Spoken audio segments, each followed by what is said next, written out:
Hi guys, welcome to my channel. నేనైతే ఇక్కడ first time carrot halwa try చేస్తున్నాను.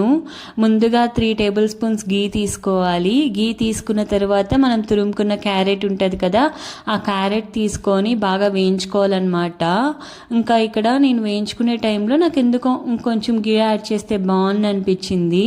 So అందుకే ఇంకా 1 టేబుల్ స్పూన్ గీ యాడ్ చేశాను.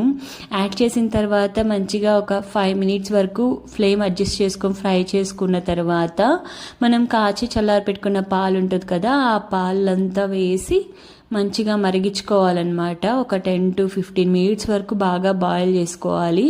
ఇంకా చేసుకున్న తర్వాత కావాల్సిన షుగర్ అలాగే యాలకుల పొడి మంచిగా వేసి ఇంకా ఒక 5 మినిట్స్ వరకు బాయిల్ చేసుకోవాలి. ఇంకా దించుకునేటప్పుడు 1 టేబుల్ స్పూన్ గీ యాడ్ చేసుకొని దించేసుకోవడమే. ఇది చల్లగా తిన్నా వేడిగా తిన్నా చాలా బాగుంటుంది. ఇక్కడ మమ్మీ టేస్ట్ చూసి సూపర్గా